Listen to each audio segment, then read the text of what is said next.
Hello everyone, welcome to Pharma. Where I post videos on pharmacy related subjects explained both in Hindi and English in a very simple and easy way. If you all find my video useful for your studies, don't forget to like, share and subscribe to my channel. So today I will discuss about physiochemical properties of the drug. It is the part 5. Well, I will discuss today dissociation constant. So without any delay, let's begin. So basically dissociation आपका होता है क्या? Dissociation means क्या होता है? जब आप किसी इलेक्ट्रोलाइट्स को पानी के अंदर डालते हो, सोल्यूशन के अंदर डालते हो एंड उस पानी के अंदर, मोस्टली पानी के अंदर या सोल्यूशन या किसी सॉल्वेंट के अंदर जाने के बाद जब वो ब्रेक हो जाता है into its component ions, mean जैसे कि सोडियम क्लोराइड को आप लेते हो, सोडियम अलग हो गया, क्लोरीन अलग हो गया, या पोटेशियम क्लोराइड लिया, पोटेशियम अलग हो गया, क्लोरीन अलग हो गया, पोटेशियम ब्रोमाइड लिया, पोटेशियम अलग हो गया, ब्रोमाइड अलग हो गया। इस तरीके से जब वो पानी के अंदर जाते ही या सॉल्यूशन के अंदर जाते ही आयंस में स्प्लिट हो जा रहा है तो इसे कहते हैं डिसोसिएशन। एंड जिस सब्सटेंस का जितना डिसोसिएट होने का टेंडेंसी है, मतलब जो सब्सटेंस जितना ज़्यादा खुद को आयंस में ब्रेक कर सकता है उतना ही उसका डिसोसिएशन कांस्टेंट वैल्यू ज़्यादा आता है। तो डिसोसिएशन कांस्टेंट एक तरह का न्यूमेरिकल वैल्यू है जो एक्सप्रेस करता है the tendency of any substance. Like consider करो सब्सटेंस आपका जो है AXBY है, AXBY जिसमें कि A एंड B आपका मॉलिक्यूल है, पर्टिकुलर एटम है and X and Y represent करता है उस एटम का नंबर्स। जैसे कि sodium and chloride, sodium and chlorine दोनों ही का एटम जो है 1 एटम्स आपका है सोडियम में, क्लोराइड फार्मूला में। तो आपका एक्स जो है वो सोडियम का 1 है एंड वाई जो है वो क्लोरीन का 1 होगा। एंड ए एंड बी, ए हो जाएगा सोडियम, बी हो जाएगा क्लोराइड। तो एनीवेज पर्टिकुलर कोई भी सब्सटेंस इस तरीके से हो सकता है। कोई का आपका जैसे H2O में हाइड्रोजन का 2 मॉलिक्यूल है तो आपका इन दैट केस H मान लीजिए A है तो X हो गया 2 बिकॉज हाइड्रोजन का मॉलिक्यूल 2 है, एंड B मान लीजिए O हो गया एंड Y 1 हो जाएगा क्योंकि ऑक्सीजन का मॉलिक्यूल 1 है।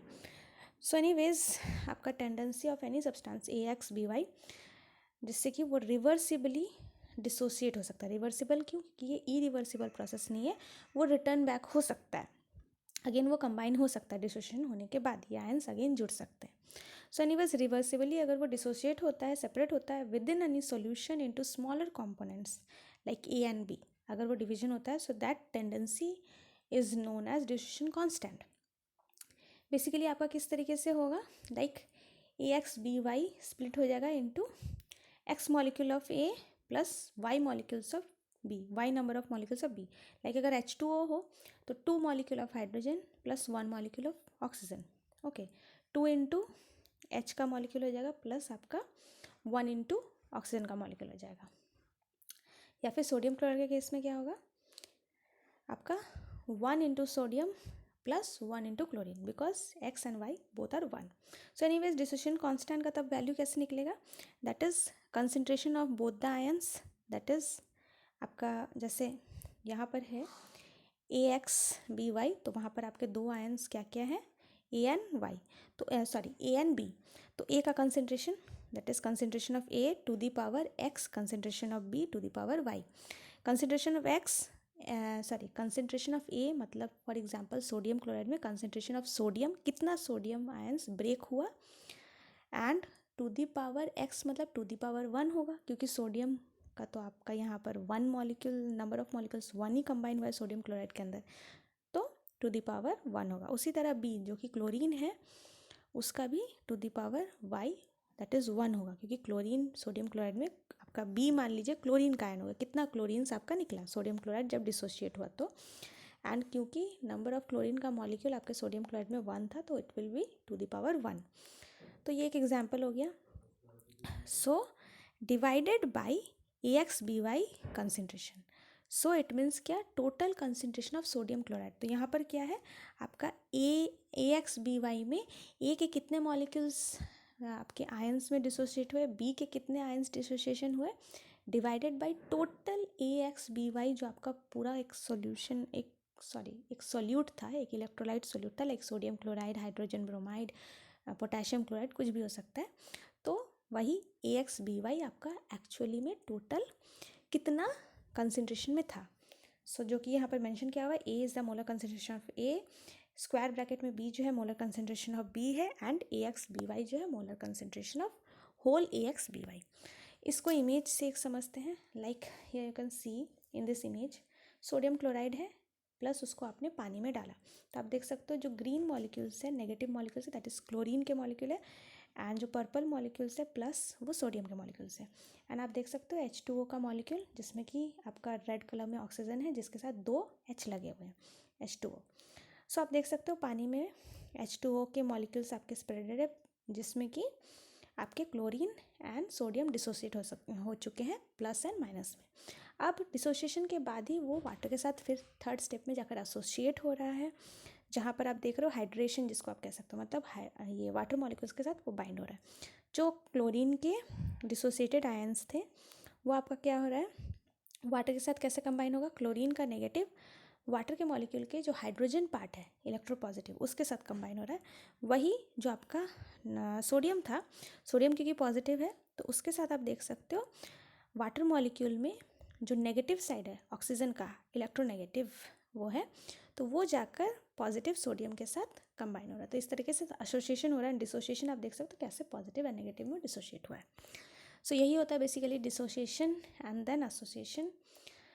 सो नाउ जो कि मैंने ऑलरेडी आपको बताया उस इक्वेशन के बारे में, दैट इज़ AX/BY का जो स्क्वायर ब्रैकेट है it is the molar concentration of that substance AX/BY, जो कि सोडियम क्लोराइड पोटेशियम क्लोराइड कुछ भी आपका हो सकता है A एंड B के प्लेस में। डिसोसिएशन कांस्टेंट दस आपका क्या है, tendency of particular substance within a solution जिसमें कि वो डिसोशिएट हो into ions, it is equal to the product of the respective ionic concentration, that is जैसे कि आपने देखा product of concentration of A into concentration of B आपने देखा, तो आयनिक कंसंट्रेशन का जो प्रोडक्ट आएगा मल्टीप्लिकेशन आएगा divided by the concentration of non ion molecules. जो नॉन आयनिक मॉलिक्यूल्स है उसको दैट इज जो डिसोशिएट नहीं हुआ है, whole concentration of sodium chloride, dissociation से पहले नॉन आयनिक था वो सोडियम क्लोराइड जो था। सो आपने देखा AX/BY के कंसंट्रेशन से हम इसको डिवाइड कर रहे थे, तो होल ओरिजिनली डिसोसिएशन से पहले जो कंसंट्रेशन है दैट इज़ आयन में डिवाइड होने से पहले का जो कंसंट्रेशन है उससे हमें डिवाइड करना होता है। सो बेसिकली अगर हम एक एसिड को कंसिडर करें, लाइक एसिड का डिसोसिएशन कांस्टेंट को हम Ka कहेंगे, Ka dissociation constant of A for acid. So basically आपका क्या होगा जब वो डिसोशिएट करता है, तो यहाँ पर देखें जैसे कि Ha एक एसिड है, मान लीजिए H, उसमें ऑब्वियसली हाइड्रोजन आयन होता है, हाइड्रोजन क्लोराइड देख लीजिए HCl, हाइड्रोजन ब्रोमाइड देख लीजिए HBr। तो इस तरीके से फॉर एग्जांपल आपका कोई भी H2SO4 वहाँ पर भी हाइड्रोजन है, तो हाइड्रोजन क्योंकि रहता है तो H एंड उसके साथ जो भी आपका कंबाइंड मॉलिक्यूल रहेगा A उसके लिए, जैसे HCl है तो A हो गया Cl, HBr है तो Br हो गया, फर्स्ट सल्फ्यूरिक एसिड है तो H2SO4 हो गया, A हो गया आपका SO4। तो इस तरीके से जो भी आपका रहेगा उसके लिए इसको सिम्बलाइज किया गया। कॉमन एग्जाम्पल आपका दिया जा रहा है, मान लीजिए H एंड A कोई एसिड है Ha, तो वो पानी में जाकर डिसोशिएट कैसे होगा, दैट इज़ A माइनस उसके साथ H प्लस, ठीक है, दैट इज़ अगर HCl को हम लेकर चले तो H प्लस उसके साथ आपको मिलेगा क्या, क्लोरीन का minus ion. So for this reaction आपका एसिड का जो डिसोसिएशन कांस्टेंट Ka होगा दैट विल बी, जैसे वहाँ पे आपका था यहाँ पर क्या होगा Ka, तब क्या हो जाएगा concentration of A minus ion जो आपका एसिड का है कोई भी, जैसे क्लोरीन हुआ तो chlorine minus ion into concentration of hydrogen plus ion divided by concentration of whole acid, whole HCl का जो भी आपका कंसंट्रेशन होगा। So next moving to the measurement part, किस तरीके से हम मेजरमेंट कर सकते हैं। बेसिकली pKa या डिसोसिएशन कांस्टेंट, Ka भी कहते हैं, कहीं कहीं pKa भी कहा जाता है तो ये जो डिसोसिएशन कांस्टेंट है उसको आपका मेज़र करने का बहुत मेथड है। पोटेंशियोमेट्रिक मेथड है जिसको हाफ न्यूट्रलाइजेशन मेथड भी कहते हैं, स्पेक्ट्रोफोटोमेट्रिक मेथड है, NMR टाइट्रेशन है, लिक्विड क्रोमाटोग्राफी है, कैपिलरी इलेक्ट्रोफोरेसिस, कंबाइंड मेथड जिसमें कि 2-3 चीज़ों को कंबाइन किया जाता है एक्यूरेट वैल्यूज़ जाने के लिए, कंप्यूटेशनल टेक्निक्स भी है, that is computer software based आपका जो है डिसोसिएशन कांस्टेंट आपको पता चलेगा। बट जो कॉमन मेथड है उस एक मेथड को मैं आप लोगों को एक्सप्लेन करूँगी, दैट इज़ पोटेंशियोमेट्रिक मेथड और half neutralization method. Basically what is the process, half neutralization मतलब आपको पता है एसिड एंड बेस को जब कंबाइन करते हैं तो न्यूट्रलाइज होता है। हाफ न्यूट्रलाइजेशन मतलब क्या होगा, यहाँ पर when a strong acid is titrated against strong base, strong acid को हम स्ट्रॉन्ग बेस के साथ टाइट्रेशन करना स्टार्ट करेंगे तो मिक्सचर फॉर्म होगा that will give an acid and its salt. Strong acid and strong base को अगर हम एक दूसरे के साथ रिएक्ट करवाएंगे we will get a mixture of acid and its salt and the mixture act as a buffer solution. जो mixture आपको एसिड एंड सॉल्ट का मिक्सचर मिलेगा दैट इज स्ट्रॉन्ग एसिड को जब हम न्यूट्रलाइज कर रहे हैं विथ बेस, न्यूट्रलाइज करने से आपको क्या मिलेगा, एक एसिड तो मिलेगा एंड सॉल्ट मिलेगा। वो जो मिक्सचर आपको मिलेगा एसिड सॉल्ट का, वो जो सॉल्यूशन होगा वो एक्चुअली बफर सॉल्यूशन की तरह काम करता है, मतलब वो पीएच को रेजिस्ट करके रखता है जो आपका न्यूट्रलाइज होने के बाद जो आपको मिलता है। During the course of titration, जब आप टाइट्रेट कर रहे हो मतलब एसिड को आप टाइट्रेट कर रहे हो बेस के साथ न्यूट्रलाइज करने के लिए, जब एसिड को आप बेस के साथ टाइट्रेशन कर रहे हो उस टाइट्रेशन के टाइम पे एसिड कंसनट्रेशन धीरे धीरे डिक्रीज़ होने लगता है क्योंकि एसिड को आप न्यूट्रलाइज कर रहे हो, एसिड को आप बेस से न्यूट्रलाइज कर रहे हो, धीरे धीरे धीरे धीरे आपका क्या हो रहा है, एसिड का मात्रा कंसनट्रेशन घटता जा रहा है and salt concentration goes on increasing. जितना जितना न्यूट्रलाइज होते जा रहा है ऑब्वियसली उस मिक्सचर में एसिड कम एंड वो सॉल्ट, क्योंकि बेसिकली एसिड एंड बेस मिलकर सॉल्ट ही आपका बनता है, सॉल्ट और पानी निकलता है। तो क्योंकि आप जब ऐड कर रहे हो शुरू में तो सारा का सारा एसिड आपका ख़त्म नहीं हो रहा है, तो आपका मिक्सचर में एसिड एंड सॉल्ट अवेलेबल रहेगा, लेकिन जैसे जैसे आप न्यूट्रलाइज करते जा रहे हो धीरे धीरे नमक दैट इज सॉल्ट का जो अमाउंट है वो बढ़ते जा रहा है एंड जो ओरिजिनल एसिड है वो घटते जा रहा है due to neutralization. During any stage of titration, the pH of buffer solution is explained by Henderson-Hasselbalch equation। तो किसी भी स्टेज में जब आपका नॉर्मली टाइट्रेशन जब हो रहा है, जब आप टाइट्रेशन कर रहे हो आपको अगर pH डिटरमाइन करना है जो कि आपका सॉल्यूशन जो बनते जा रहा है उस सॉल्यूशन का जो न्यूट्रलाइजेशन की वजह से जो सॉल्यूशन बन रहा है उसका pH आपको कैसे पता चलेगा, pH equals to pK that is dissociation constant के लिए होता है pK plus log concentration of the salt divided by concentration of the acid. ये है जो कि ड्यूरिंग द प्रोसेस आप कभी भी चेक कर सकते हो। जहाँ पर पीके मैंने बताया, पीके बेसिकली क्या होता है, minus logarithm of dissociation constant के ए एंड के आपको पता है dissociation constant of that acid है, कितना पावर है, कितना टेंडेंसी एसिड का डिसोशिएट होने का, के उसको बताता है। मतलब यहाँ पे आपको रिलेशन पता चलेगा कैसे डिसोसिएशन आपको न्यूट्रलाइजेशन से पता चल रहा है। And square bracket salt means concentration of salt, जो कि मान लीजिए अगर फॉर एग्जांपल आपने एसिटिक एसिड लिया तो CH3CONA, ठीक है, दैट इज़ Na, तो आपका क्या हो गया, एसिटिक एसिड तो नहीं है, ये आपका क्या हो गया, एसीटेट, सोडियम एसीटेट हो गया। बिकॉज मान लो आप सोडियम क्लोराइड फॉर्म हो रहा है, सॉल्ट जो फॉर्म हो रहा है वो सोडियम क्लोराइड, मान लो आपने फॉर एग्जांपल आपने सोडियम हाइड्रोक्साइड के साथ न्यूट्रलाइज किया, फॉर एग्जांपल आप सोडियम हाइड्रोक्साइड के साथ न्यूट्रलाइज कर रहे हो एसिटिक एसिड को, तो एसिटिक एसिड आपका न्यूट्रलाइज होते जा रहा है, न्यूट्रलाइज होकर जब सॉल्ट बनते जा रहा है तो sodium and acetic acid react कर रहा है, सोडियम एसिटेट बन रहा है CH3CONA। एंड जो आपका कंसनट्रेशन ऑफ एसिड है, स्क्वायर ब्रैकेट एसिड है, कंसनट्रेशन ऑफ एसिड जो कि आपका एसिटिक एसिड अगर लियो तो, या फिर सिंपली एसिड का कंसनट्रेशन है, जो भी एसिड आप लो, एंड सॉल्ट का कंसनट्रेशन जो भी सॉल्ट उससे फॉर्म होगा। हाफ न्यूट्रलाइजेशन जब आता है, हाफ न्यूट्रलाइजेशन का जब पॉइंट होता है मतलब जब हाफ न्यूट्रलाइजेशन कंप्लीट हो जाए तब सॉल्ट और एसिड दोनों का कंसनट्रेशन एक जैसा होता है, बिकॉज इट मीन्स जितना अमाउंट ऑफ वहाँ एसिड मौजूद है उतना ही अमाउंट ऑफ सॉल्ट, दोनों बराबर मात्रा में मौजूद है, तो वो हाफ न्यूट्रलाइजेशन हो चुका होता है। एंड दस जो आपका इक्वेशन 1 मैंने अभी बताया पीएच और पीके का, वो हो जाएगा pH is equals to pK. Okay, thus आपका इक्वेशन जो आपका गिवन इक्वेशन मैंने बताया, पीएच आपका इज इक्वल्स टू पीके हो जाएगा, तो वहीं से आपको जो है पता चल जाएगा दैट जिस पर्टिकुलर पीएच में आकर आपका सॉल्ट एंड एसिड दोनों का कंसनट्रेशन एक हो जा रहा है एट दैट स्टेज जहाँ पर आप डिवीज़न कर रहे हो। मैं थोड़ा सा और बैक लेकर जाती हूँ।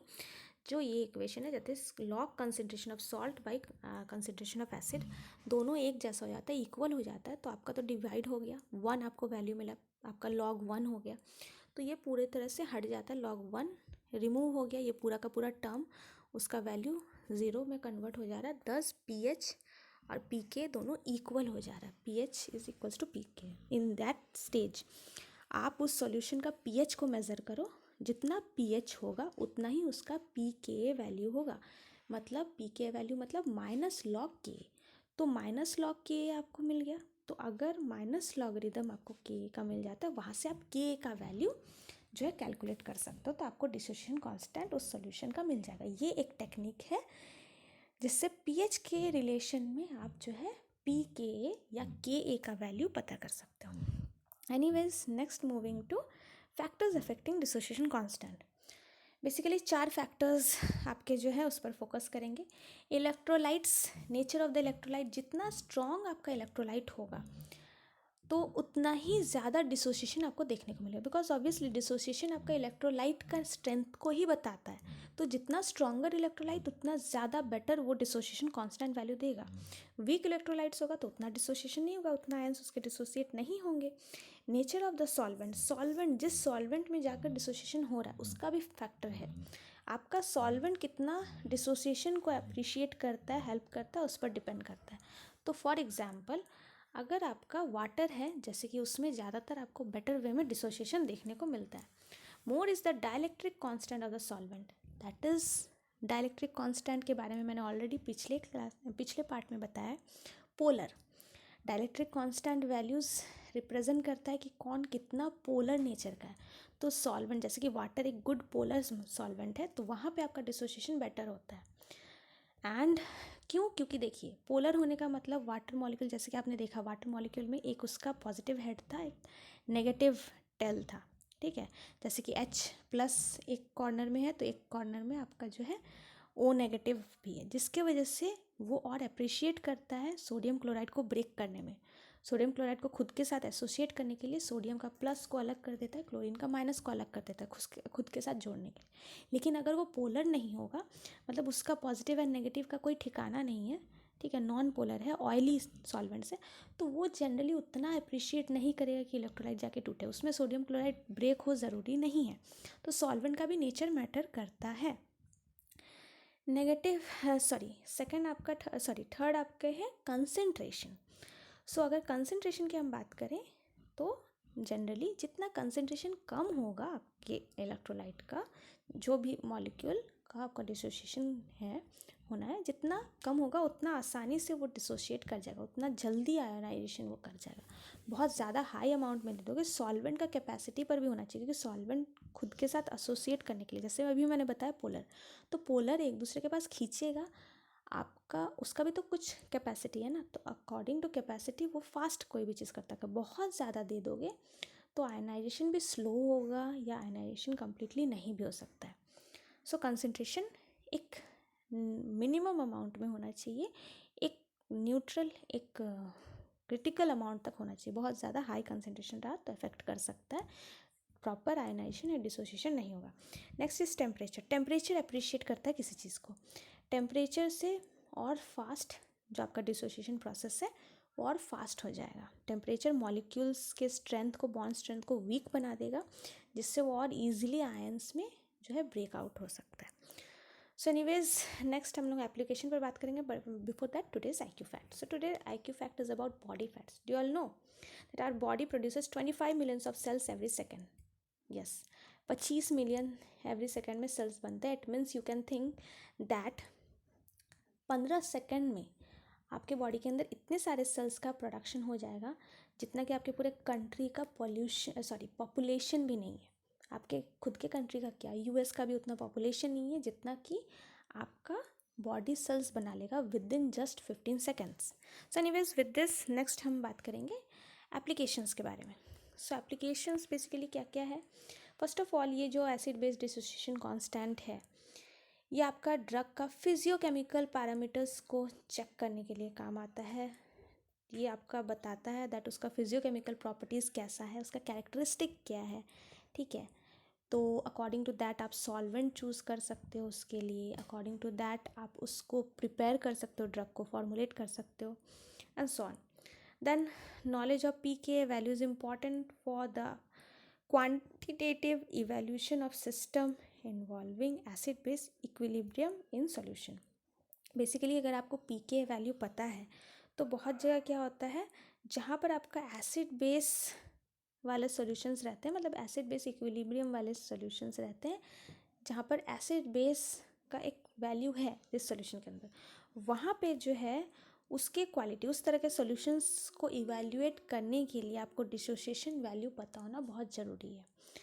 मतलब अगर कोई सॉल्यूशन जहाँ पर एसिड बेस इक्विलिब्रियम मैटर करता है, उस सॉल्यूशंस का इवैल्यूएशन अगर आपको करना है, क्वालिटी टेस्ट करना है, एसिड बेस इन्वॉल्विंग सॉल्यूशंस अगर है, उसका क्वालिटी देखने के लिए हम पीके वैल्यू को चेक करते हैं।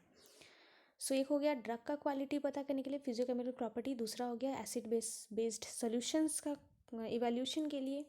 देन आपका है डिसोसिएशन कांस्टेंट जो है also essential for working with buffers, buffers के लिए भी आपका डिसोसिएशन कांस्टेंट पता होना ज़रूरी है। दैट इज़ बफर्स का कैपेसिटी कितना है। फॉर एग्जांपल बफर सॉल्यूशन में अगर आपका एसिड ऐड होता है, बेस ऐड होता है, तो वो एसिड या बेस जाकर जब डिसोशिएट होता है तो क्या वो बफर्स के पीएच को भी आपका जो चेंज कर सकता है। The design of this solution depend on knowledge of the pK value of the components. तो वही एक बफर्स को बनाने के लिए कितना कैपेसिटी उसका है, कितना रेजिस्ट कर सकता है पीएच को चेंज होने में, उससे क्योंकि आप देख रहे हो पीएच एंड पीके में रिलेशन है, दैट इज़ वाई हम जो है इसको भी देखकर चलते। डिसोसिएशन कांस्टेंट से आपका बफर्स का फॉर्मुलेशन भी होता है। अदर एप्लीकेशंस में आप कह सकते हो पीएच इंडिकेटर, जहाँ पर pH indicator is a weak acid और a weak base which changes colour in the transition pH range. Generally आपका जो है, क्योंकि पीके एंड पीएच, अगर आप पीएच वैल्यू से डिसोसिएशन कांस्टेंट जान सकते हो, तो डिसोसिएशन कांस्टेंट से आप पीएच को भी जान सकते हो किसी भी चीज़ का। जनरली पीएच वीक एसिड या वीक बेस को लेकर पीएच इंडिकेटर्स जो बनता है, वहाँ पर क्या होता है, आपका कलर चेंज होता है जैसे पीएच चेंज होगा। तो जनरली अगर कलर चेंज हुआ, एक भी थोड़ा सा भी अगर कलर चेंज हो रहा है, तो आपका माना जाता है डिसोसिएशन कांस्टेंट आपका अबाउट 1 चेंज हुआ, थोड़ा सा भी चेंजेस आने से। तो बेसिकली आपका पीके वैल्यू से पीएच का भी डिटर्मिनेशन होता है। तो ओवरऑल ड्रग का कैरेक्टरिस्टिक जानने के लिए, एसिड बेस्ड सॉल्यूशंस को इवैल्यूएट करने के लिए, बफर्स को बनाने के लिए, as well as pH values को जानने के लिए, जो वीक एसिड या बेस से जब आप पीएच डिटरमाइन करना चाहते हो, तो वहाँ पे आपका चेंजेस इन या dissociation of the particular substance से आपको पीएच वैल्यूज़ पता चलता है। So anyways with this I am ending today's video. Next हमारा जो है रहेगा, there is just a printing error, मैंने टॉपिक को चेंज नहीं किया, बट नेक्स्ट हमारा जो है वो ऑप्टिकल रोटेशन पर रहेगा। ऑप्टिकल रोटेशन जो कि हमारा लास्ट टॉपिक आपका बच रहा है फिजियोकेमिकल प्रॉपर्टीज ऑफ ड्रग का। So anyways with this I am ending the video. Next for more videos and go and check my channel. And जो भी मैंने वीडियो में एक्सप्लेन किया, फॉर दैट अगर आप कंसर्निंग नोट्स चाहते हो, तो for that I will add the link of my blog, जहाँ पर आपको इसका नोट्स मिल जाएगा। So you can go and check.